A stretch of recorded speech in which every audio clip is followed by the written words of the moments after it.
Hi, good afternoon. Welcome to El Paso Black Business. Good afternoon. Good afternoon. So, I want you guys to tell me a little bit about yourselves, like your name, where you're from, any pressing information that you want El Pasoans to know. So we can start with Mariah. Well, hello, everyone. Glad to be here. My name is Mariah Perkins. I'm originally from Atlanta, but have grown up in El Paso since I was in high school. And I have a lot of roots here in El Paso with my mother's whole family being from here. I am interested in going into pediatrics and oncology in my career. And so I'm just really excited to be able to spread throughout our community here in El Paso and excited to get involved. Great. Thank you, Dr. Mariah. All right. Who wants to go next? Dr. India? Yes. Hello, everyone. Good afternoon. My name is India Bradley. I'm actually originally from St. Louis, Missouri. I was born and raised in St. Louis, Missouri, and I went off to Washington, D.C. for undergrad. I graduated from Howard University in 2019 and then moved down to Texas and became a Texan. So I'm now here to stay. I've been in El Paso for 2 years now. Really like it. Right now, I'm interested in internal med peds. I'm not sure exactly what I was specialized in, but I'm super excited to be here. Super excited to help serve the El Paso community. Thank you, Dr. India. All right, next, Dr. Chinna. Hi, my name is Chenna Agbutor. I am from Houston, Texas. I graduated from Rice University in 2017. I took a couple of gap years. I am a second year at Texas Tech as well. And I'm interested in dermatology and family medicine, but still very open, still figuring out, what possible future interests could be. I just know that I like clinic and patient interaction. And I would say my biggest interests in medicine would probably be mentorship. Seeing more faces like ours in the medical field, I think would be really amazing. Great. And Dr. Toby. Hi, everyone. Good afternoon. My name is Toby Okopi. I was born and raised in Houston, Texas.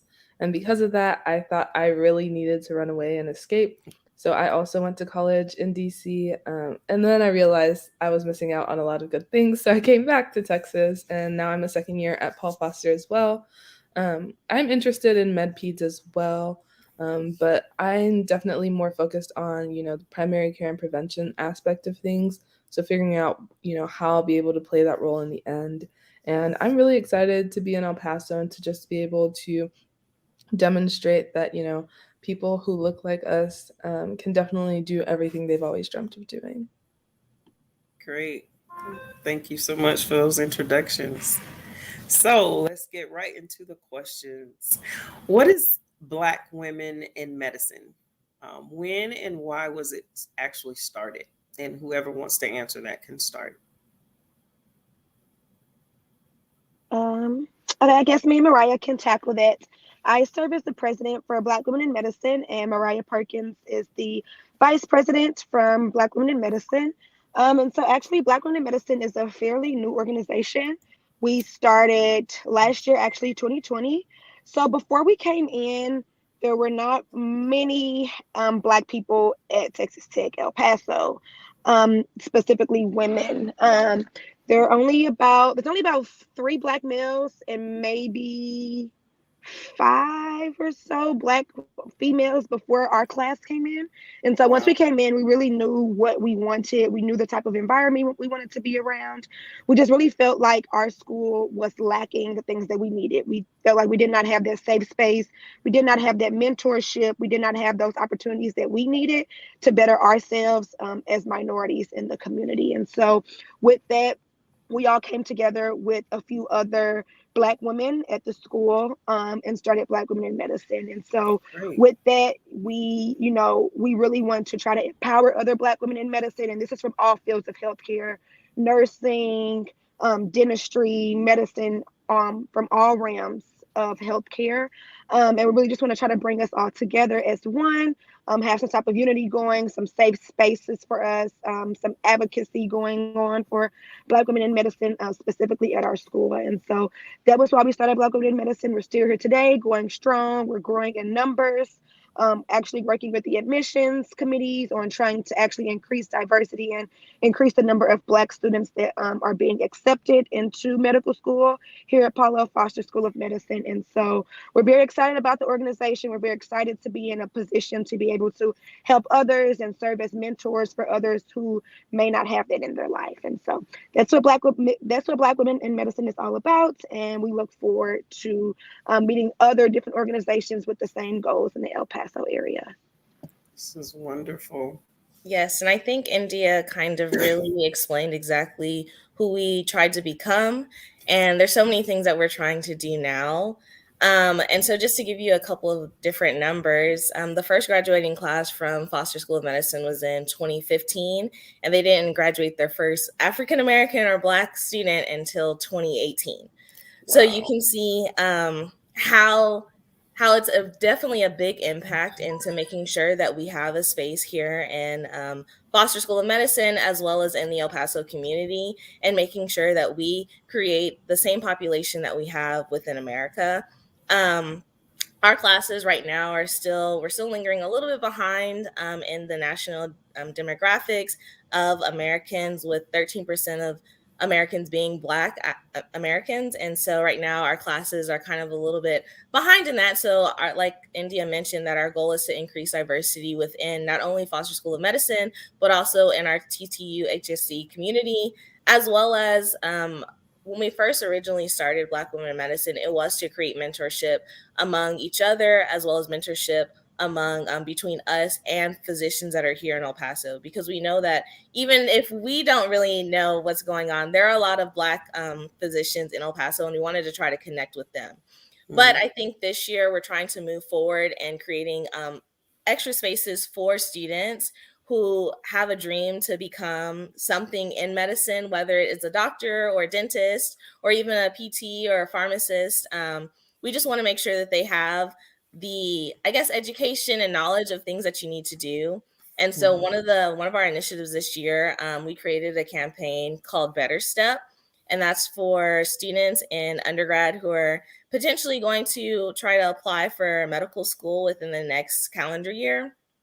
Because I think a lot of us, including myself, really didn't understand the pathway that it took to become a physician or get into medical school, which is really hard. And I think that sometimes it creates barriers that we don't understand, and creates barriers specifically for minorities.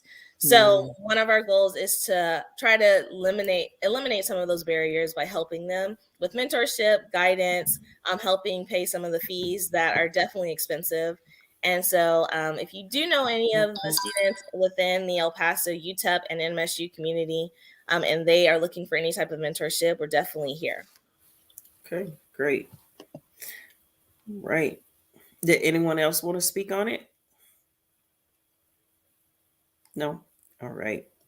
So, what is the Student National Medical Association, and when and why was it started? Yeah, so Chin and I can definitely tag team this answer. The Student National Medical Association is a national organization that was started in like the 1980s or something, and it's a student branch of the National Medical Association, which was created because Black people were historically excluded from the American Medical Association. So the SNMA on our campus also serves as a safe space for Black students, in which we encourage each other to build one another's network.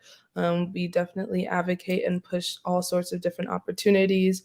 Our organization is also heavily focused on service and giving back to the community that has poured into us so much, as well as just helping ourselves better establish ourselves as young professionals to be.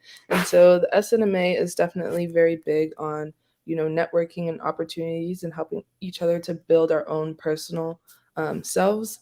And I'll hand it off to Chinna to continue there. All right. Yes, just to go off of what Toby said, the SNMA really just serves to really encourage and support underrepresented minorities that are pursuing medicine or in medicine currently. It's also very based on empowering us with the tools on how to better serve these underserved communities and provide quality care, health equity, of course, and be more culturally competent.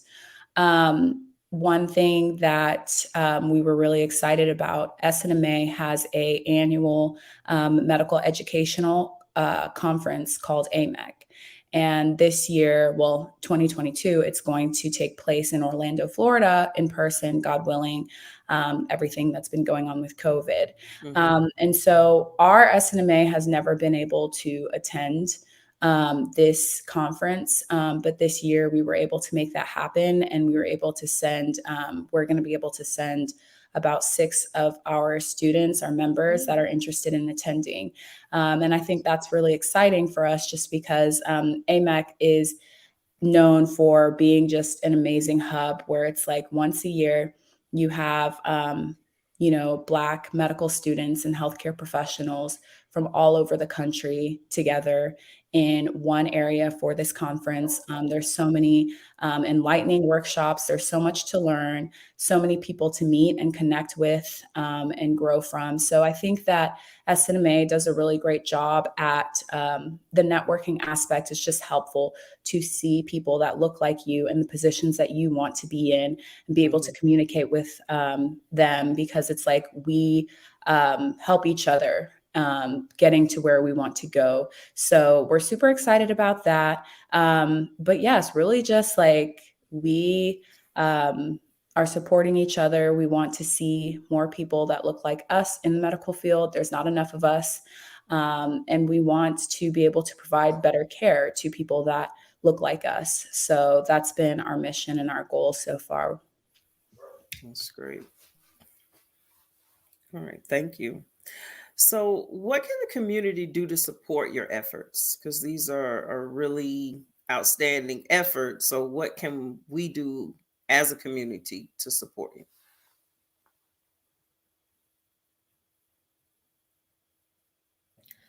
I can go ahead and try to Uh, answer some of okay. that, and if anyone else would like to tag team, you can. I think one of the things that we would really appreciate from our community here in El Paso is whether supporting and just spreading the word that we're here and that we have resources and we're willing to give them, as well as tagging with any, if they would like to connect with us in any partnerships. So we have reached out to a couple of different Black organizations across the community, and we are excited to hear feedback from them and what their accomplishments are and what they are doing within the community, as well as if we could integrate into their spaces, as well as kind of vice versa, integrating into ours. So we do have a couple of events coming up, and so we'll kind of mention those a little bit later. But if they would be open and interested in attending our events, supporting our events, whether it's monetary or with just their time or resources, as well as just making sure that our names are out there and making sure that, if there are students that are interested or if there are people that they know that we could connect with, whether it's mentorship or just service opportunities, we would love that. Great. I think Mariah said that perfectly. We really want to build this mentorship thing. And so, we are also looking for, mentors who can help assist us along this journey as well. So again, any Black, healthcare professionals out there who may be in the El Paso area, we're just really trying to start a mentorship program for, the many Black students that are on our campuses as of now. So, if there's any, doctors or nurses or dentists or anything of that sort who would be open to talk to us, willing to maybe, come on our campus for a few and talk to some of us Black students, we would really, really appreciate that as well. Okay. I can also add to that. I think that, we were all invited to live in El Paso for the next 4 years of our lives. And I think that it's important to all of us to also be able to integrate ourselves into the community completely. We don't just want it to be some place that we've come to and passed through. We want to be able to say, like, we lived in El Paso and this was our experience in El Paso and this is how we lived and this is the contribution that we made and this is what El Paso gave us. And so I think, the community can also support us by letting us know just, what's going on and allowing us to get involved in the things that are happening. Because like I said, we're not just passing through El Paso. We definitely like to be part of El Paso's community and make a difference that way if that's possible as well. I agree. Just to quickly add on, I agree with what everyone said. I think the biggest thing, like Toby had said, was allowing us to immerse ourselves in the community, because it's like a lot of the initiatives that we have had planned, we want them directed towards these communities, but we've had trouble finding them, I feel like, and like finding a way to serve our community in El Paso. So I think really just like, even if it's just outside of like the initiatives we do for school, but just getting more involved and getting to know the faces that we haven't been able to see, because we're located centrally. And I feel like with that, we kind of just like are in our own bubble of school. So I think that it would be really nice just to get more immersed in the community. Okay, great. All right. I noticed you mentioned upcoming events. So what are some of your upcoming events so we can get them out there and get people involved in coming out?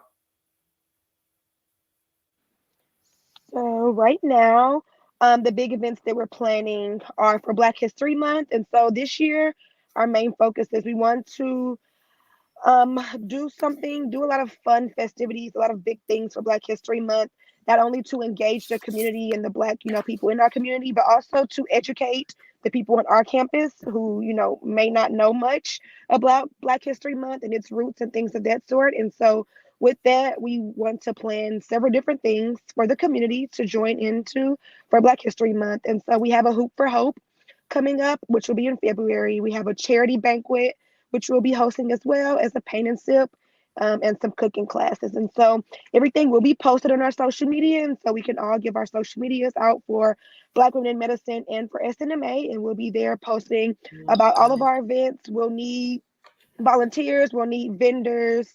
We'll just need support from the community, people to come out, support us in our efforts to, just engage the community, to educate our campus on Black History Month. And so we have, a lot of details, a lot of events coming up with that in February, which we'll be posting about on our Instagram pages. And so Black Women in Medicine's Instagram page is BWIM _ PLFSOM. So BWIM _ PLFSOM for Paul L. Foster School of Medicine. Okay. We'll get that posted on our screen and put it up. Okay, great. And so how can students get in touch with you to join your efforts? I would like to say that we are a pretty accessible group. Social media is definitely one of the best ways to contact any of us. Both BWIM and SNMA will have, features of the board members on there. So our Instagrams are typically tagged there if you wanted to reach out to us one-on-one. But other than that, you can reach out to us through our Instagram pages, or you can email us directly. We can definitely provide our emails if that's something that people are interested in doing as well. Okay. Yes, please. Okay. And then share any additional information that you want to share with El Paso. So you want to go first, India? Well, I think we just want to say that we're here. We are really, really, really, really passionate about meeting other people out there in the El Paso community. Again, like right now, we're just kind of in our bubble of Texas Tech, but we do want to branch out to the greater community and really form this partnership, form this community and this sense of unity amongst us. We know that we aren't the only organization out here with the same mission. We know that there's BWIM, there's SNMA, but there's tons of other Black organizations out there in the El Paso community with similar missions and goals. And so we would just love to connect. We're here, we're open, we're excited, and we're just really ready for this community and for this partnership that we want to form. Great. All right. Next, who wants to go? Mariah, you want to say something? Last words? Yes, I do. So I think one thing that I would like to mention is I kind of mentioned this already that I am from El Paso and I have a lot of roots here. And Toby kind of said this in different words, but El Paso has given such a great atmosphere for my success. And so I would really love, and I think all of us would love to dig back into El Paso and help support whatever is going on because it has flourished me. So I know that it has great roots. And so I would really just like to connect with all of the people who have supported me over the years, as well as new people that I've never met, and just really get integrated into the community. Okay, great. All right, Toby, you want to go? Yeah, sure. So one of the last things that I want you guys to hear me say is that I'm just reiterating what Mariah said, what I've said earlier, what Chena piggybacked on is that we really want to be involved in this community. El Paso has so much to offer us. We have so much to give back to El Paso. And so in any way, shape, or form that you all see us as, part of the community, we definitely love to integrate ourselves more. And would also love to see you all at our events as well. We do have a lot of events, and we want people at our school to understand that Black people are still here and that we deserve to be in these spaces as well. Because there's a lot of focus on a lot of different things, and we want everyone to remember, the country that we live in and the communities that we're ultimately going to serve. And so would definitely appreciate that mutual support, and then also being able to infiltrate, that sounds negative, but infiltrate the community too. Yes, I understand. Okay. Anyone else want to give last words? Yes, I would like to say that we are just super excited to get involved and to see how we can help out. I would say that we thank you so much in advance for the support, and thank you so much for giving us this platform to just introduce ourselves and talk about our interests and what we're trying to do in the community. And we're just really excited to see where this goes and get to expand our network and just meet more people. Yes.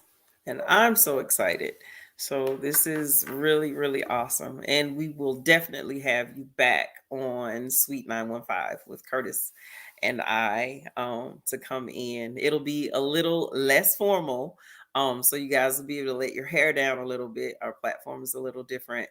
But I really, really look forward to meeting you in person.